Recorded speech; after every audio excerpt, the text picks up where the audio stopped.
Chances are you're probably floating through your life without any self-awareness, making mistakes and not learning from them, not optimizing your time correctly, and doing tasks that waste too much of it. This was also me until I started to spend about 30 minutes every Sunday reflecting on my week. In your case, you may be trying to study harder for those exams, but you just keep failing every time. Posting video after video on YouTube, but you just aren't growing. Going to the gym every week, but you aren't getting closer to your goals. Or you're wasting time doing things that don't serve you or your goals, and you end up feeling bad about it. You're in this cycle of failure, but you keep going because you know that you shouldn't stop, because you'll make it eventually, right? Wrong. Productive time is important, but you also need time for maintenance and planning as well if you want to stay productive. There's no point in being productive if you don't know where you're going or you're going in the wrong direction. If you continue to float through your life without any self-awareness, you'll find yourself in a bad place and not know how you got there. Most people are going through life doing the same things over and over again and aren't getting good results, and then they wonder what's wrong. Everyone should have dedicated time in the week to sit down, take a breather, reset, and realign their focus. And this video will teach you how to do that with just 30 minutes or less once every week. Now I'm making progress much faster because I'm reviewing how things went and iterating instead of not learning from the things I'm doing wrong or just not well enough. So keep watching if you want to change your life with just this one simple habit. It seems like most of self-improvement YouTube would agree that as long as you are consistently putting in effort towards something, eventually you will achieve your goal. And this idea has been further perpetuated by the systems over goals advice that everyone takes from Atomic Habits. But this is not the full story. Insanity is doing the same thing over and over again and expecting different results. You could be consistently doing something in the completely wrong way or not well enough to achieve the desired result. Do this for long enough and you will quit. People give up on things when they fail to see that effort put in doesn't necessarily equate to results put out. You're so focused on making progress that you forget to self-assess along the way and make sure you're going in the right direction. If you don't give yourself time to recuperate and reorganize your life, you'll end up putting off these little maintenance tasks that actually do matter in the long run. So don't make yourself go insane. Instead, you should be consistently putting in effort towards something while analyzing and iterating along the way. Reflections are important for managing your work and ensuring that you're on the right path. Ideally, you should dedicate one day a week, maybe a Saturday or Sunday, for a weekly review to prevent going off course. This allows you to evaluate the previous week, identify what went wrong, determine how to improve, and recognize what you might have overlooked. If and when something goes wrong, your effort won't be wasted if you learn something. Dickie Bush says, "It's not how many days in a row you do something, it's how reliably you get back on track when you inevitably fall off." Everyone needs to declutter our life and mind the same way we declutter our rooms at home. It should be routine and mandatory. So dedicate at least 30 minutes to an hour, one day a week to declutter your mind. If you have more time, you can dedicate some to decluttering your life as well, and I'll go over some extra things that you can do to declutter your life later. I find it very refreshing to go to a coffee shop or a bookstore to do this. After spending all week in my cave, I like the novelty of going somewhere to work that is a little more social. Then pull out a journal or a laptop from your inventory and open up a blank page to do your reflection. The following questions are from the reflection that I teach inside of the Purpose Planner.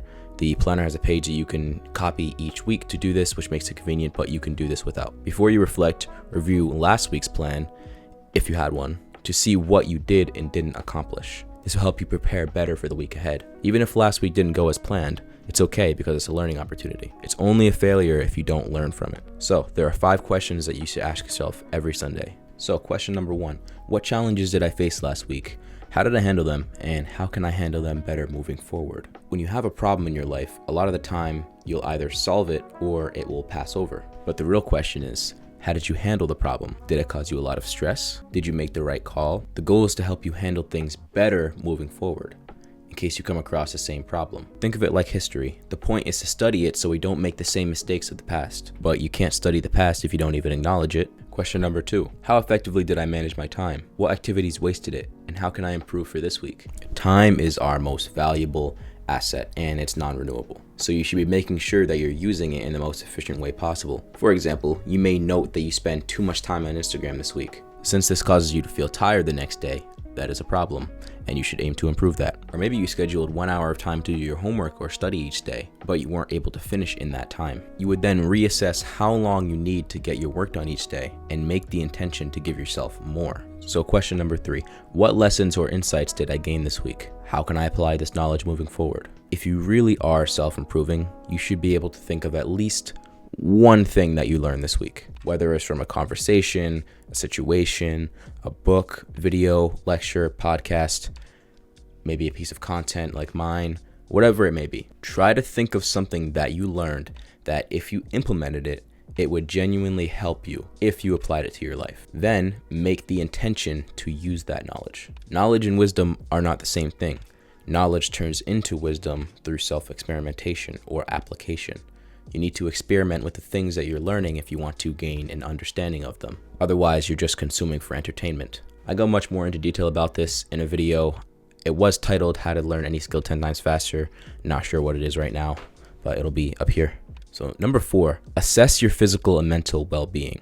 Did I practice enough self-care and maintain a healthy work-life balance? You do not want to burn out. It's not fun. Not practicing enough self-care will eventually catch up to you if you're not careful. Only you know how much rest you really need to stay healthy. So it's up to you to reflect and see if you are truly getting that perfect amount. And the last question, number 5, is what are 1 to 3 things that I am grateful happened last week? The whole process of mental adjustment and atonement can be summed up in just one word: gratitude. The way to change how you think about things is through gratitude. The way to change what you gain from a given situation, good or bad, is through gratitude.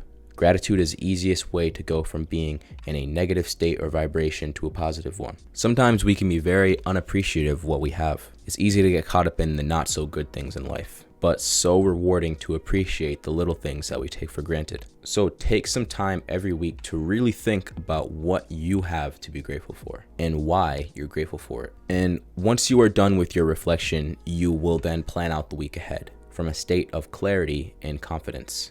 You may have gotten insight into what you need to change, things like your routines, your habits, or maybe even your goals. So make sure to update those as well. And while you're at it, you might as well take some time to declutter your life as well. Some other things I do on Sundays are track my finances, clear my emails, do shallow work, which is kind of just like, maintenance tasks that you kind of have to do. So for me, that would be something small, like changing something on my website that I was supposed to do. I also do my grocery shopping. I do laundry.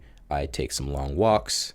I also will do some cleaning, and I'll catch up on messages since I am very Hollywood. If you would like a place to do your weekly reflection, along with somewhere to plan your upcoming week and beyond, I highly recommend you check out my productivity Notion template, the Purpose Planner.